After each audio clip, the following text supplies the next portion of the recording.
اعوذ باللہ السمیع العلیم من الشیطان الرجیم بسم اللہ الرحمن الرحیم۔ قوم سمود حضرت صالح علیہ السلام کی قوم، جب ان کو دعوت دی گئی توحید کی تو انہوں نے آگے سے کہا کہ اے صالح تو ہم میں سے ایک ایسا شخص تھا جس سے ہماری امیدیں وابستہ تھی کہ تم اپنے باپ دادا کے دین کی ترویج کرو گے، اسے لے کر آگے بڑھو گے، ہماری نمائندگی کرو گے، ہمیں تو تم سے بڑی امیدیں وابستہ تھی، تو نے یہ کیا بات کہہ دی کہ اللہ کو چھوڑ کر کسی کی بات نہ کرو اور ہم اپنے آباء و اجداد کے دین کو، مذہب کو چھوڑ دیں۔ اور آج بھی یہ چیز انسان کو اپنی غلطی ماننے پہ آمادہ نہیں کرتی۔ آج بھی انسان کہتا ہے کیا ہمارے باپ دادا کے جو نا وہ سب غلطی پر تھے؟ اتنے لوگ ہیں جو یہ کام کر رہے ہیں، سارے کے سارے غلط ہیں؟ اصل یہ بات نہیں ہے، اصل بات یہ ہے کہ حقائق کیا ہے، حقائق کیا ہے، حقیقت کیا ہے۔ ہو سکتا ہے کہ اکثریت لوگوں کی کیا ہو، غلط ہو۔ قرآن مجید نے اکثرہم لا یعقلون، اکثر لوگ جو نا وہ ان کو سمجھ نہیں۔ تو یہ باپ دادا کی تقلید ایک بہت بڑا سبب ہے گمراہی کا، اور یہی وہ لوگ تھے جو اپنے اندر اس شخص کے بارے میں بڑے اچھے جذبات رکھتے تھے، لیکن جو ہی توحید کی دعوت دی یکسر بیگانہ ہو گئے۔ اللہ نے پھر ان کی قوم کو ایک نشانی دی۔ بعض روایات میں تو آتا ہے، لیکن یہ اسرائیلی روایات ہیں جن کے بارے میں آتا ہے کہ لا تصدقوہ ولا تکذبوہ، نہ ان کی تصدیق کرو نہ ان کی تکذیب کرو، کہ انہوں نے مطالبہ کیا تھا کہ اے صالح ہم تمہیں پھر پیغمبر مانیں گے کہ ان پہاڑوں میں سے 10 ماہ کی گابن اونٹنی نکال دو، 10 ماہ کی گابن اونٹنی نکال دو، یعنی جس کو امید سے ہوئے 10 ماہ گزرے ہوں وہ نکال دو۔ تو اللہ کے لیے تو کوئی چیز مشکل نہیں ہے، وَمَا ذَلِكَ اللَّهِ بِعَزِيزٍ۔ تو پھر اللہ تعالیٰ نے کہا کہ یہ اللہ کی نشانی ہے، ناقۃ اللہ، یہ اللہ کی اونٹنی ہے، اسے کوئی تکلیف نہ دے،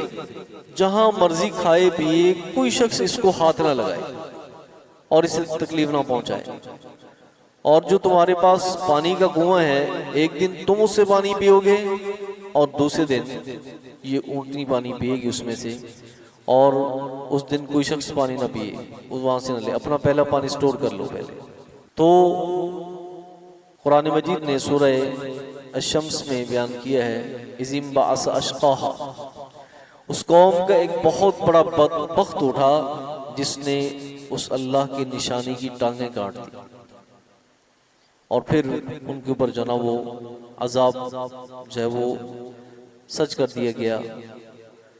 اور 2 قسم کے عذاب ان پر آئے تھے، ایک تو چیخنے، چنگھاڑ، جیسے پریشر ہارن ہوتا ہے نا، ایک چیز کی آواز میں مسلسل اضافہ ہوتا رہے، ہو بھی تسلسل کے ساتھ ہمیشہ ہو، اور اس میں اضافہ ہوتا رہے جس نے ان کے دل جنوں پھاڑ کے رکھ دی، پارا پارا کر دی، مر گئے۔ اور پھر دوسرا کیا تھا فَأَخَذَتْهُمُ الرَّجْفَةُ، رجفہ کہتے ہیں زلزلے کو، ٹھیک ہے، زمین کانپنا شروع ہوگی اور یہ لوگ جو نا وہ سارے کے سارے مر گئے۔ اللہ فرماتے ہیں صالح علیہ السلام نے کہا وَيَا قَوْمِ، اے میری قوم، هَذِهِ نَاقَةُ اللَّهِ، یہ ہے اللہ کی اونٹنی، لَكُمْ آیَةٌ، جو تمہارے لیے ایک نشانی ہے، فَذَرُوهَا، اسے چھوڑ دو، تَأْكُلْ فِي أَرْضِ اللَّهِ، یہ اللہ کی زمین سے کھائے گی، وَلَا تَمَسُّوهَا بِسُوءٍ، اور اسے کسی بھی طرح تکلیف نہ پہنچاؤ۔ اگر تم نے ایسے کیا فَيَأْخُذَكُمْ عَذَابٌ قَرِيبٌ، تو تمہیں قریبی عذاب جو ہے وہ آن لے گا، ان قریب تمہیں پھر عذاب جو ہے وہ آن لے گا اگر تم نے اس اللہ کی نشانی کو نقصان پہنچایا۔ فَأَقَرُوهَا، تو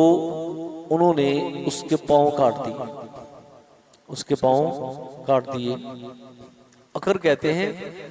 جو نا وہ یہ ٹانگوں کے پٹھے جو ہوتے ہیں نا پیچھے، وہ انہوں نے کاٹ دیے، جسے سڑے بھی کہتے ہیں۔ تو فقال صلی اللہ علیہ وسلم نے کہا تمتعوا فی دارکم ثلاثۃ ایام، تمتعوا تم فائدہ اٹھا لو اپنے گھروں میں 3 دن، 3 دن کی مہلت ہے تم۔ ذالک وعد غیر مکذوب، یہ ایسا وعدہ ہے جو جھوٹا نہیں، یہ ایسا وعدہ ہے جو جھوٹا نہیں، 3 دن کے بعد تمہاری ہلاکت یقینی۔ فلما جاء امرنا، اللہ فرماتے جب ہمارا حکم آ گیا، نجینا صالحا، تو ہم نے نجات دی صالح علیہ السلام کو، والذین آمنوا معه، اور ان کو جو ایمان لائے تھے ان کے ساتھ، برحمت منا، اپنی طرف سے رحمت کے ساتھ ہم نے ان کو نجات دی اور ان کو بچا لیا، وَمِنْ خِزْيِ يَوْمِئِذٍ، اور اس دن کی رسوائی سے بھی بچا لیا، اس دن کی رسوائی سے بھی بچا لیا۔ ان ربک هو القوی العزیز، یقیناً تیرا رب ہی کیا ہے، طاقتور اور غالب ہے، یقیناً تیرا رب ہی کیا ہے، طاقتور اور غالب ہے۔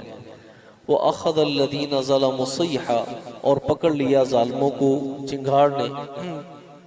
فَأَصْبَحُوا فِي دِيَارِهِمْ جَاثِمِينَ، پس وہ اپنے گھروں میں منہ کے بل گرے پڑے تھے۔ جاسمین کہتے ہیں یہ گھٹنوں کے بل انسان گرا ہوا ہو، تو وہ اپنے گھروں میں گھٹنوں کے بل جنہوں وہ گرے پڑے تھے، کَأَن لَّمْ يَغْنَوْا فِيهَا، ایسے کہ جیسے گویا کہ وہ آباد ہی نہیں تھے،